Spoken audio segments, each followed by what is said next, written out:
Hey, watch friends. Sit back, relax, and if you want, grab your beverage of choice. We have a lot to unpack. Today we're going to be checking out the latest offering from the Swiss micro brand Direnzo. This is their Mondial, the DRZ04R. The R stands for reduced because this is actually a successor to the original Mondial, which was a 40mm variant, and as we'll see, this is a 38mm, so smaller form factor, but there's some other updates and changes. For those who are familiar with the channel, you know that around 4.5 years ago, I featured the original version of the Mondial, and actually liked that version so much, I ended up buying a second one, and then eventually a third one. So I'm definitely a fan of this model, but let's see if the smaller size translates well. First off, this one's going to be launching on their website on November 15th of 2025. Of course, I'll link down the video description. We're checking out a prototype today, but if you saw that banner up there, they do intend to send me a production version, and I always, of course, want to be upfront about that. So with all that stuff out of the way, let's dive into this. We're going to, of course, explore this one in detail across lighting conditions, see it on wrist, and I also have a host of comparisons that I know many people have been clamoring for, including, of course, the original Mondial. As far as the basic specs, just like the other Direnzo models, this comes standard with a 2-year warranty. The case, as I alluded to, is coming in dead on from the 3 o'clock to 9 o'clock at 38mm. The bezel steps down just over a millimeter, coming in at 36.8mm at the widest portion.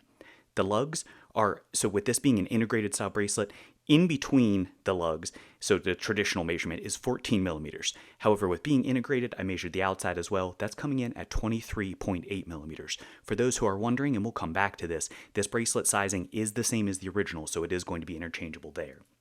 As far as the lug to lug, this is coming in at a reasonably compact 46.3mm, and it does have excellent drop and drape, and we'll talk about that more as well. As far as the thickness, inclusive of the crystal, this is coming in at 10.7mm. While that in and of itself is reasonably thin, I think it actually wears superbly thin on wrist, as you'll see, nests very nicely. On my calipers, that's actually coming in slightly skinnier than the prior Mondial. I was getting about 10.9 on that one. That's the flat crystal version. The original were actually closer to 12mm because they had a subtle dome, and again, we'll come back to that. As far as the crystal, as I just mentioned a moment ago, this features a flat sapphire crystal, which does of course include inner AR coating. As far as the movement, just like with the predecessor, this is coming with a Sellita SW200-1 that of course has ankle block for shock absorption. For those who aren't familiar, it's going to be an automatic movement. It does have hacking, hand winding, higher beat, 28,800 beats per hour, around a 38 to 42 hour power reserve.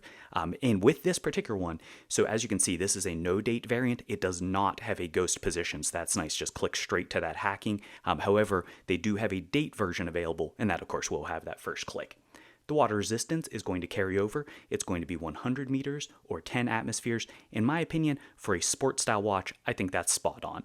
Certainly don't mind a little more, but I think that's plenty sufficient for the use case of this watch.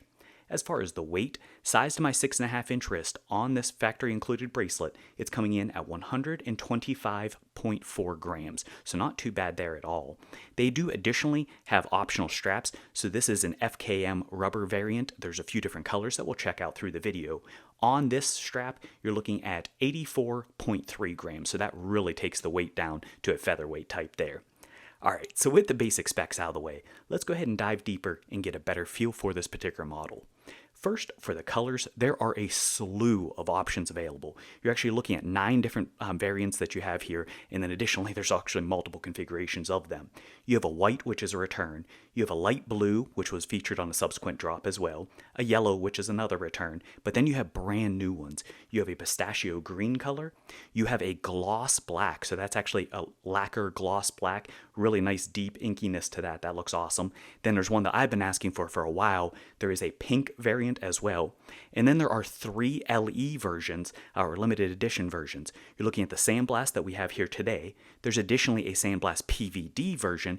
Both of those are going to feature meteorite dials with that signature turquoise that you can see for this we've seen on past model as well. And then additionally, there's a collaboration watch with Sophie's Watch World. That one's going to be a sunburst style that has purple and blue with different orange and other accents for that. So that's really slick as well. As far as the textures, this is going to be somewhat uniform across most of them. Most of the dowels are going to be a satin or blasted kind of texture for the dowels themselves. This particular one we're looking at, of course, is a meteorite, so that is a real meteorite, and that's going to be true for the PVD version as well. With the meteorite, you're going to get really cool effect with the striations. Every dowel, of course, is going to differ. In this, with having that black coating, the thing I really like is it actually leans into the dressy styling where at certain angles it's subdued and you don't really tell, you can't really see the texture. But then as the light picks it up, it gets just a lot of movement, a lot of really, really cool effect in there. Love that about this. And then with the Sophie's Watch World version, that one's going to be a sunburst. And then as I already mentioned, the black is going to be a lacquer gloss. So you do have some different depending on what you're looking at, or which version you're looking at, I should say. All of these are going to have the signature bowl shape to the dial. In the case of all of the variants, with the exception of these two meteorite versions, you're looking at a one-piece construction. So that bowl shape on the exterior, that's actually milled directly into it. In the case of meteorite, they can't achieve that, so this does have a separate rehaut or chapter ring on the perimeter there, but I do think it's cleanly and seamlessly integrated. That's one of the pieces that I know so many people who love the brand, like myself, do really appreciate. That is just a signature touch, and it just really adds a depth and nice aesthetic to these styles. You're going to have printing featured at the 12 o'clock position. In this particular version, because it's the limited edition, they have their red logo, and then you have the brand name. And then at the 6 o'clock position, they change this up, and it now says Mondial down there. Additionally, as you move out, in between the hashes or the indexes, you're going to be able to see hashes there. So you have an inner hashes that are printed, and then additionally, as you move out to the chapter ring, you're going to have hashes out there as well. That is a signature of the Mondial, and that really adds the legibility. With this indoor lighting, you're of course getting a lot of glint from this meteorite. I can tell you it's much more legible in person without studio kind of lighting conditions, and we'll see that across different conditions as we move through the review here. As I already mentioned, there is the option of a date or no date variant. So that date is going to be at the 6 o'clock position if you choose that. That's available on all the variants with the exception of the 3 limited edition ones. So all of your standard dials, you get the option of a date or no date, and I love that they did that.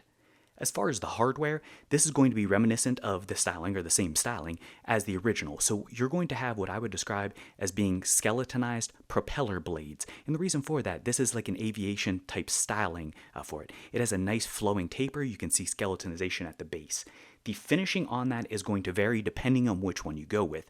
So the one that we're looking at here today, they went for a nice contrast with a mirror polish. And of course with mirror, if you have a black backdrop or anything, it'll pick that up. But do trust me, it is a nice stainless steel mirror texture or finishing, as you'll see throughout. But then additionally on some of the lighter dials, they went with a matte black for that. So it really adds great contrast. Excellent choice there. And I think that's telling and keeping with the overall Direnzo, where they look at all the details and really customize them. As far as the markers, again, this is going to be very reminiscent of the original Mondial. You're looking at a pill shape for all of your markers. At your 12, 3, and 9 o'clock position on the date version, you'll have the longer pill style. And then, of course, with the no date, that carries through, and you get like a reticle or crosshair kind of effect for that, and I really like that.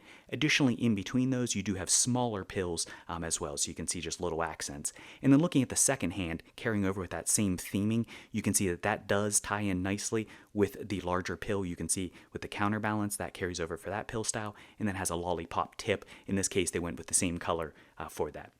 As far as the coloration, this is going to be for your lume application. As I mentioned, this is a turquoise here. The other variants are going to have a BGW9.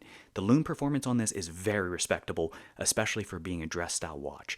It's not one that I would call a lume monster as far as it doesn't just overwhelm you with lume. It has very functional lume. There's really nothing that you can complain about this for basic performance and endurance for it. I think it's a nice deft hand for that. And then additionally, with this particular variant, as you move it across lighting conditions and you pick up some ambient lighting with that meteorite dial and that kind of metal effect that you get there, you just get some really cool reflection and just some awesome, as you move across lighting conditions, awesome visual effects for that I do think the other ones are going to be a little more subdued than this particular variant, but I really love the way that this one pops. Shifting over to the bezel on this is going to be a fixed construction. As we already saw, it is set back. You can see that this does have an undercutting for it, so it cuts down in towards the case, and then it flares out a little bit there, and then you have actually compound angles. So you can see right here, it cuts up, and then again, it's not actually flat on top like a lot of manufacturers do. That does have a compound cut going up to the crystal, which I think just gives so much more visual interest than having a flat top to that. As far as the texture, on this particular one, you're looking at blasting because that is the signature of this limited edition, but then you do have polishing, so it's going to be generously polished on the bezel. On the other variants, you're going to have brushing in lieu of the polish, or in lieu of the blasting rather, and that's going to be true as we look throughout the rest of the case as well. As far as the case itself, the case on this is going to be, again, very consistent with the styling of the original one, though there are some tweaks to it. So you're looking at a flat slab type of appearance for that. However, I can tell you it is anything but thick. In fact, it's quite thin for the overall aesthetic. And additionally, despite the flat presence, it does not wear that flying saucer or teeter-totter kind of effect on wrist. It actually, because it's so thin with the case back, it nests so nicely onto the wrist, and it does, a little bit deceptively, have some downturn to the lugs. And then additionally, that's actually one of the things that they changed on this. They did change the lug angle just a little bit, so it actually drops a little nicer on the wrist, and I think that is welcome, and we'll check that out. As far as the finishing on this, so you're looking at 316L stainless steel. All of these, and it's going to be true of the entirety of the watch, are coated with an 800 Vickers scratch resistant coating. I don't believe that's true for the PVD version because I don't think they can do both of those coatings, but of course does have the PVD for that. But that scratch resistance is very welcome, especially for your blasting, for your polish, keeping it looking new longer, and they do hold up very well in my experience. As I mentioned, this particular one, despite having the nice soft sandblasting, and I do say soft because I think it's much more of a satin kind of effect than many of the more aggressive sandblasts I've seen in the past.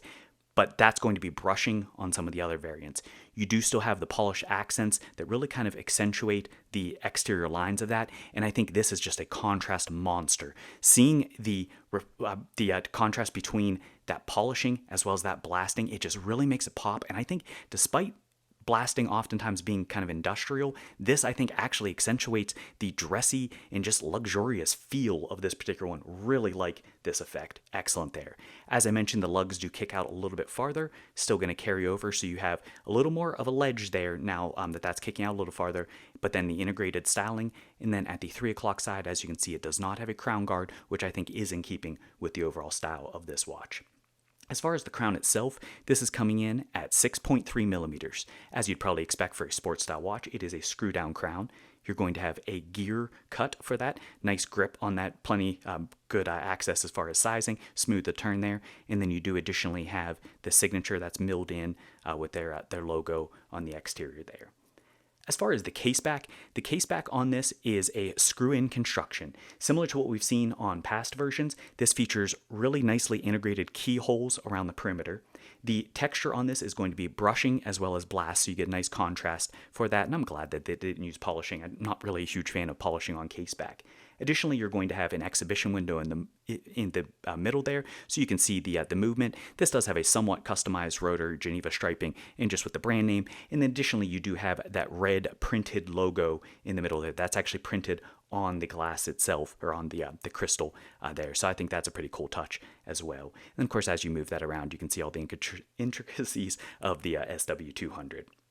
As far as the bracelet on this is coming in, as I already mentioned, at 24 millimeters up towards the actual case. This does taper more aggressively than the prior version. This is coming from 24 millimeters down to 16 millimeters at the buckle. So for those who are wondering, no, you cannot interchange the clasp. However, they will have some extras of these bracelets, and the bracelet itself is interchangeable with the 40 millimeter original version if you prefer this styling. As far as the integration, you can see again, it is going to be an integrated bracelet. It has a female end link. It's again going to carry through with the H-link styling. Great articulation on that, really drapes nicely. As far as the finishing, this particular one is going to be blasting all the way through with the exception of the chamfers on the outside where you have the polishing. However, on the other variants, as we'll see here on the original, that does feature polishing for the center links and then brushing and then polishing on the outer lips as well. So depending on which version you go with, it is going to look a little bit different. As far as retention, this is held in with screws, so if you don't have a quality screwdriver, I'll have one linked down in the video description. Highly encourage you to pick it up, pick one up rather. Make sure that you use Loctite, all that kind of good stuff to keep those, but otherwise it's easy to size it up. As I already mentioned, really nice drape across the wrist. I do think the lugs help in that regard as well, but then the bracelet itself just so nicely chamfered on the inside, very comfortable, great there. One of the big differences with this bracelet beyond the taper is the clasp. So this does come standard with this butterfly clasp. One of the things you're going to notice though is they really have worked this over, and I think it is so much more aesthetically pleasing. It is just a great clasp. Additionally, they now are including standard. You do get 2 half links that come with it as well. You can see one here, and you can see how that compares sizing wise. But as far as the clasp itself, this butterfly clasp, you can see it does have machine turning in the middle, but the really cool touch though is you got those double pushers, and then this does actually have the logo there. So it is directional as far as the way that you close that up. Really nicely done. Very nice accented butterfly here. But for those who are not a fan of butterfly clasps, they do actually have an optional clasp that is available as well. Here's kind of what this looks like, though it's going to be a different style. This is actually on the Universo. We'll check out here momentarily. But this one is from Nodis. It's their Nodix series. That one is a toeless micro adjust clasp. That is optional. So if you want to change that up, you do have the option to do so. And then as far as the straps, as I already mentioned, there are 3 different FKM rubber straps that are available. There is the teal or turquoise variant. There's additionally a black version, as well as a white version. And those are going to be the FKM rubber straps. Additionally, there are leather variants as well. I don't have those here to show you, but those are also available, and those are, of course, all going to be custom fit. None of those do have quick release spring bars, so do be aware of that. It's a little bit of a chore to change those around. And do note, as you saw those FKM straps there, those are not actually installed with the spring bars, so I don't bugger anything up on their prototype here. But that being said, the lug integration is perfect on that when the spring bars are installed. I have had those on in the past. All right, so now that we have all that out of the way, you should have a much better feel for this model. But let's go ahead and bring in some comps and get a better look at it. So we already saw this next to the 140mm Mondial, but here it is bringing in one of the color choices that's now available, and this is the white. But you can get an idea here as far as the difference of presence. White, I do think, always presents a little larger than black. And then let's check out from the lug profile. So you can see just a little bit of that different in the lug angle for that as far as the overall visual effect of that and the way that it drops on the wrist. So they did work it over nicely, but here gives you an idea as to the overall size difference. And then let's bring in that Universo and look at the other side of it here. So as far as for sizing, this is the DRZ07. This one's listed as 37.5 millimeters. It's a little smaller, but as you can see, I think they stack up fairly closely in terms of overall sizing. A little more of a chunky bezel on this, so this has a little more of a dial presence to it. But otherwise, I think case-wise, they're pretty similar. Then bring it in next to Direnzo Wandering Star. This is the DRZ06. It gives you an idea here. So despite the fact that this is listed as 38 millimeters, just like this one, you can see there's a lot more case presence and I think just overall presence on the Wandering Star. It does, I think, wear a lot larger. In that regard, I think this is a closer comp to the Universo than the Wandering Star, despite the similarities as far as the specs. And then just gives you an idea of the different silhouette there. So that's that one. And then now, just changing things up a little bit, here it is next to a Lorsum. This is the LS04. This is 39.5 millimeters, and I brought in another darker dial so you can get an idea. So despite the fact that this is only 38 millimeters, a millimeter and a half smaller, you can see it still holds its own in terms of presence. Yes, this absolutely has more dial presence to it, but I don't think this is a small watch by any stretch, but I do think it is wrist versatile. And then here it is next to a very small one. This is a Zelos Nova. This is the original, the 38 millimeter version, but this watch is known for being very small, but with a lot of presence for it. You can see it does have a lot of dial presence with that thin bezel, but this I do think has a little more of that chunky, tooly, it tones down some of the dress aesthetic that you get with the Nova. This is, I would say, much more of a traditional true, despite the brushing for the dress styling. Whereas this I really do think is true to the sport styling, where it can walk that line nicely. All right, so that should hopefully give you a much better feel for this watch overall. But let's go ahead and wrap things up with my personal view of the positives, some critiques, as well as the summary. First, for the positives, the dials on this are absolutely gorgeous. That is a signature of Direnzo across the board. They always produce excellent dials. In the range and options they're giving you, you can go from extremely traditional with a gloss black or a white to very bold with that pistachio green or that pink color. They give you a whole host of options, and I think they all look spectacular. I think it's going to be hard to choose which one's an individual favorite. I know I struggle with it. The finishing on these is ridiculously good. These are, I think, consistent with like a Wise type watch in that they just really punch so much higher above their price point than you would otherwise expect. Really, I think this feels like a luxury watch in the hand, and the pricing isn't quite there for being luxury level pricing, and we'll come back to that. The styling, I think, of this Mondial in particular, despite the fact that they go for retro-futuristic and that kind of stuff with their vibe and aesthetic, I think this is timeless. I think it's going to always be a classic look, just extremely well done. Love this one. There's a reason I own 3 of them already.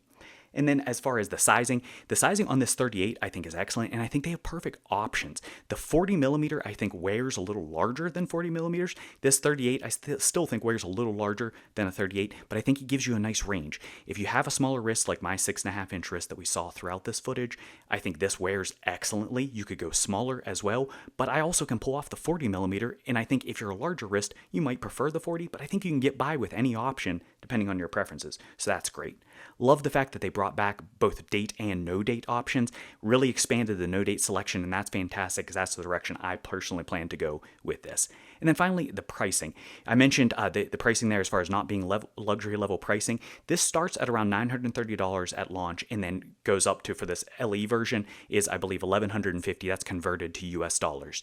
Those pricing, certainly it's not what I would call subjectively as being cheap, but I think you get a lot of watch for the money. So I think they're excellent in that regard. Additionally, do be aware for the US folks, they are going to actually go through a US distributor for this. So they will not have duties or tariffs that's going to apply for US customers. So that's definitely great news there as well. But what about some critiques? Really, it was tough to find anything here. I have a few minor items. First is I really wish they were able to somehow incorporate quick release spring bars on the back. However, as you can see, because of the way this articulates, that would definitely interfere with the case, and then of course this would be very narrow, so I'm not sure if it's possible or not, but with having so many great strap choices, it would be excellent if they were able to do it. But again, because of the flat case back, that might dig into the wrist. Additionally, it would impact articulation, so that's just kind of a wish list item that I don't know is necessarily realistic. The rest of them are just going to be stylistic preferences. Personally, I did like a few things with the original version a little more than this. So styling wise, you can see they have the Mondial at the 6 o'clock for the font, and they had the smaller kind of cursive automatic. I think I preferred the text at the 6 o'clock on the original version. Additionally, the original one, they did away with this a while ago, but this had a subtly dome crystal. I do prefer that over the flat crystal. This has been changed since I believe the V3 of the 40 millimeter version, but I do personally prefer that overall style. And then finally, this is a bad example, but we saw it on the gray one. I do prefer the color matched date wheels with white. Obviously, the white is the color match, but they went away from the color match date wheels, and I did prefer that of the original batch for that. Outside of that, the only other thing that's on my wish list is this blasting. I really like this blasting, and I would like to see this on some of the other options in the lineup. In particular, that pink version I think would look just stellar with this, but I think it would look good on some of the other variants too. But that's just kind of a wish list piece there. So where does that leave us? We're 23 minutes into this video. I know this is not a short one, but as I said, had a lot to unpack here. As you can tell, and from this, the feedback I'm sure is relatively effusive, and there's a reason for that. I own 3 of them. Obviously, I like the watch. I think certainly if you're looking for a quality watch and you like this style, you can't go wrong with it. I think it's a timeless classic, and it's a staple for the brand, and I think with good reason. So hopefully this video has been helpful for you. If you did enjoy it, please do drop me a comment. Let me know what you think. Which variant is your favorite? A lot of different choices, date, no date, which colors, all that kind of good stuff. And then finally, if you haven't already done so, tap that like button, smash that subscribe button, and thanks for watching.